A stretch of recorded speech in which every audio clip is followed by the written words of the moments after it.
Hey you guys, it's your girl Jade, and welcome to episode 10 of Cranium Juice here on the Juice Box. So this week's topic is God versus man. Man, this topic is pretty deep because a lot of people say that they are God, and to a certain extent that is correct. But in the bigger scheme of it all, when you look at the bigger picture, when you say that you are God, you're giving yourself a little more credit than you deserve.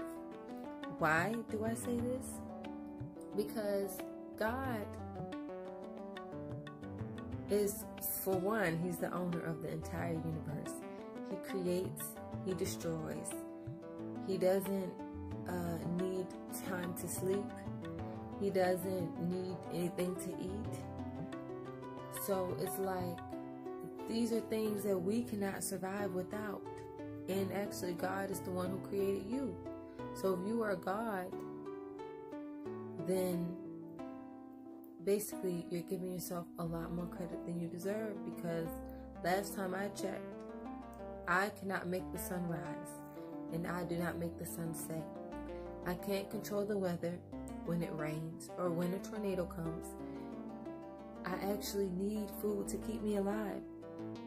I actually need rest. I can't go 3 or 4 days straight without sleeping. I need sleep. So God is all encompassing, and He's all powerful, which means He doesn't need a lot of the things that we as humans actually need to survive.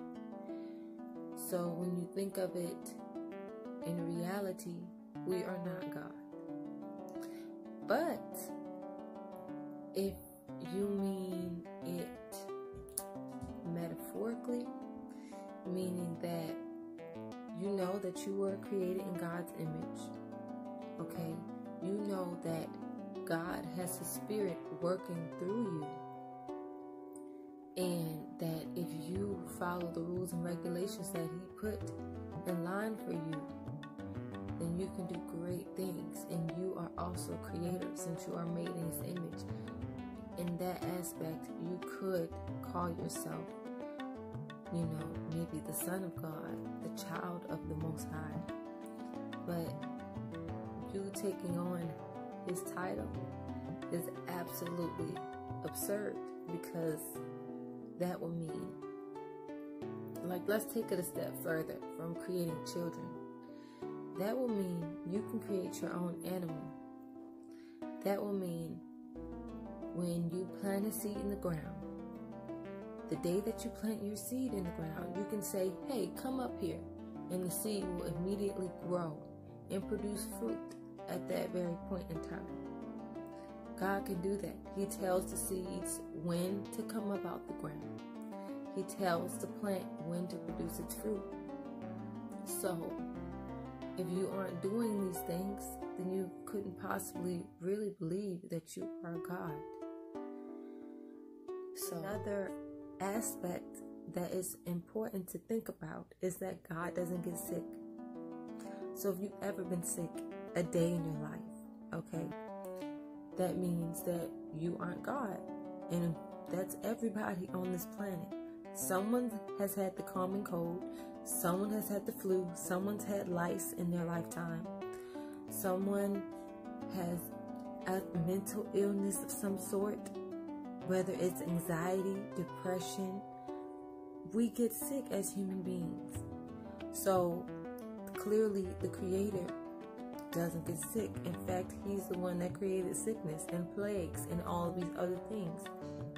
And He's also the one who made the cures to these same things. So that makes no sense. If you've been sick before, you couldn't possibly have been God. If you've been a baby before, then you are not God, because God has never been a baby. He is, He always has been, and He always will be. He didn't grow from a small entity into a large entity like we have to grow. Every experience in our life that we go through is a part of our spiritual development. It's a part of making us better people. God does not have to be created into a better person because he created everything in the universe. So that means he knew that we might be scared of the dark. He knew that we didn't want to live in darkness our whole life. Thus, he created the stars and the moon to give light. And then he created the daytime so that we could do things in the day. And he gave us just enough darkness at night. Not complete darkness, but just enough so that we can sleep. Like, that's amazing in itself just to think about. Like, you thought about me to the extent that you gave me complete brightness during the day. And then I was able to rest peacefully at night in darkness, but not complete darkness, because the stars give us light and the moon gives us light.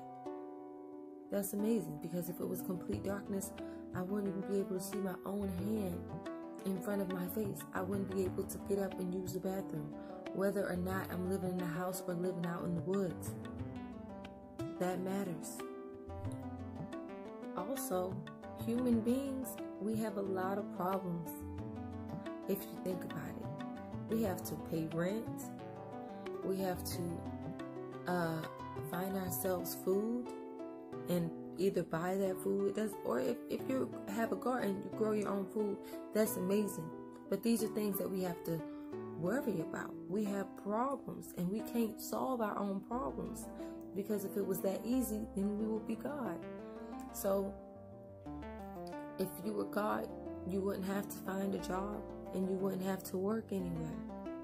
If you were God, you wouldn't have to learn anything. You would know it all automatically. Like, you wouldn't have to go to school. You wouldn't have to seek guidance from another individual.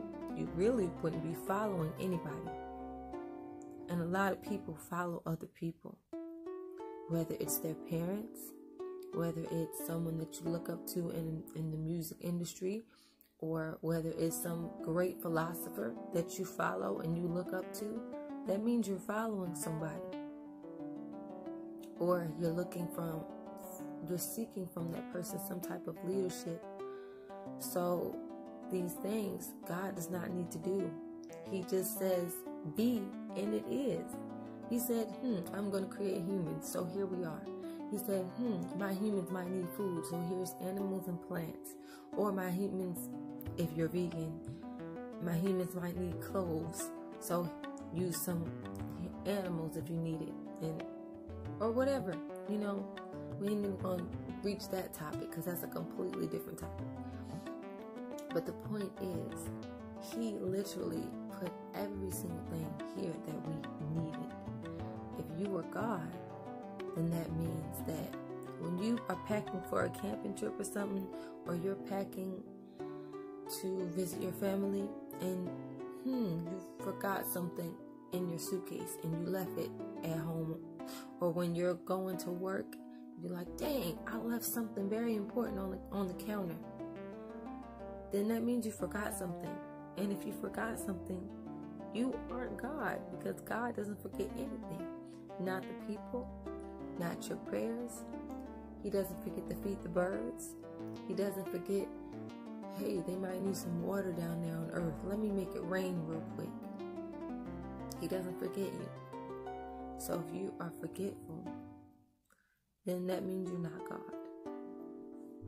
I mean, I could go on and on and on about this topic in particular, because it's just so amazing to me that some people just don't understand. They think that they literally, in this life, they rely on themselves as if they are the creators, as if they have any control over anything that they do in life. But if you really think about it, you didn't wake yourself up this morning, and if you go to sleep and you die in your sleep, you didn't make that decision to die in your sleep. You didn't make that decision to leave this earth and leave your family, and say you have a wife and kids that are relying on you. When you leave, you didn't make that choice to leave your wife and your kids. So when they find you in that state of death and they're crying, You can't even, if you were God, you'll be able to whisper in their ear, it'll be okay. You'll be able to wipe their tears. You'll be able to jump into your body real quick and be like, it's all right. I'm in a better place. Don't cry. You can't even do that. You're just completely helpless in the situation. So it's a scary thing to think there are people out here, giving themselves that much credit, saying that they are God. Because if we were gods, then our people would not be being killed by the police, because we would do something about it.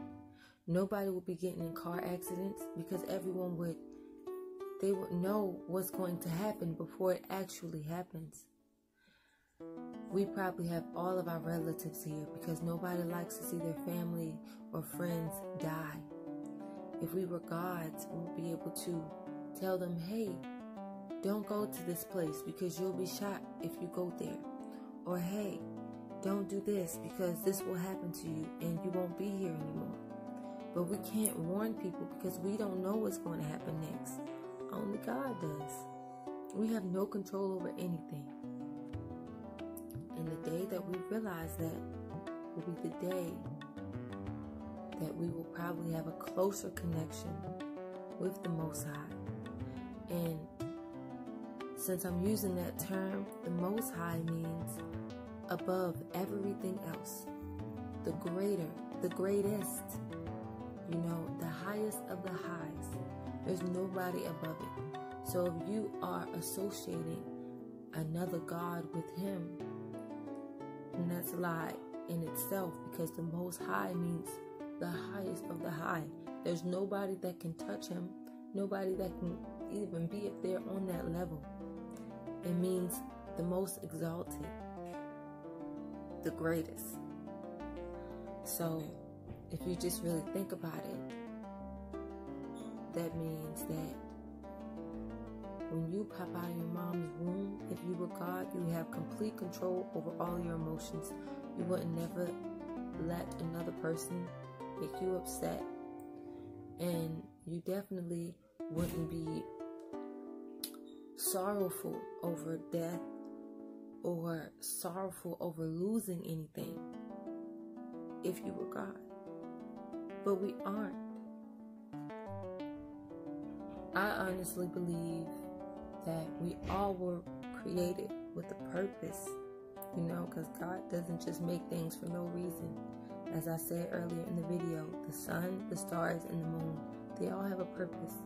So us as human beings, we must have some type of purpose. And God is so amazing and so vast that He was able to make everyone in His image, which means God looks like all of us. Everything is God when you look around, from the sky to the birds to the people. Anything that a human did not create, that's for the trees, the rivers, it's all God. And He's so amazing that we can't even wrap our head around how great He really is. So the day that humans let go of their pride and let go of their need to control everything, and let go of thinking that we're so self-sufficient, is the day that we will rely a lot more on our Creator. And we will have to realize that we have to depend on Him for every single thing. And the day that happens, then you'll be able to get everything you've ever wanted, just because you know where you came from. And I feel like that's why the good book, the Bible says, you have to respect your mom and your father, because that's the first test. If you don't respect where you came from on this earth, then you couldn't possibly respect where they came from and where everyone else came from, where the whole earth and the universe and the animals came from. So it's like, I feel like God puts little tests here in order to feed us very slowly so that we can understand, just like grade levels in school. When you go to first grade, then you can understand what's in second grade. After elementary school, then you're ready to go to middle school, only because you learned everything in elementary school. We have to be baby-fed information because we aren't God. So that's just amazing to think about how God teaches us indirectly. He doesn't have to be right next to us like a teacher does. He literally teaches us through signs, through symbols, through experiences, and we actually understand. And I feel like the reason why we're here, why we are created, is so that we can master that relationship with the Most High. Because if we all are spirits having a human experience, then your spirit does have to go back somewhere. So on this earth, it's just a big old test. You have to grow your spirit, which means you have to starve your lower desires or your earthly, fleshly desires. So that means attaching yourself to certain people just because you feel that you should, and that earthly desire could be you feel sexually attracted to that person, you feel emotionally connected to that person, because we are spirits. So if that person isn't influencing you in a positive direction, if you cannot learn anything from that person, then you might not need to be around them. A lot of fleshly desires that we have to, of course we have to eat to survive. So fasting, as we all know, cures one from certain diseases, and it also helps you gain a stronger spiritual connection with the Most High because you're starving your flesh. Certain things that we put in our bodies, like alcohol or drugs, in order to make us feel a sense of euphoria or whatever you think that makes you feel, that's something that we can learn to live without, because we were born without it. And that's just an earthly desire, because your spirit, alcohol really does nothing for your spirit, if you think about it. Or certain drugs or toxins that we put in our body, even sugar, it does nothing for your spirit. So the longer that we're here, or the limited amount of time that we have here, we should be strengthening our spirit for when our spirit does leave our body and goes back to our Creator. If this is all a test.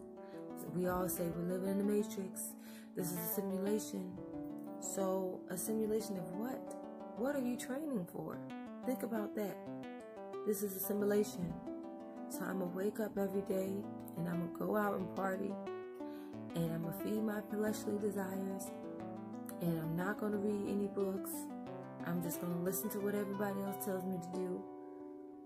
If we're living in a simulation, don't you think that you would have failed if we are spirits having a human experience? If you aren't feeding your spirit with knowledge and with love and trying to understand everyone and their culture and where they came from, understand where you came from, understand where you might be going, connecting with nature and your fellow man and God, wouldn't that be, making it to the next level of a simulation if you are a spirit having a human experience? When you want to grow your spirit, I mean, it makes sense to me, but might not make sense to some. But this episode of Cranium Juice has been about man versus God. And there's really no comparison between the two, because God is up here and man is down here. Okay? And in order for us to reach it to that level, we have to understand God and try to have a true, real relationship with Him. That means following His rules and just trying to be more like Him, which means living righteously, loving your fellow man, helping those who don't have, raising awareness, for people who don't have the knowledge, not just helping those who don't have clothes and food and stuff, helping people that don't have knowledge of self and of God. So, I hope you guys enjoyed this episode. I think this may be the last episode of Cranium Juice. So, I'll see you guys on our next short series. Peace.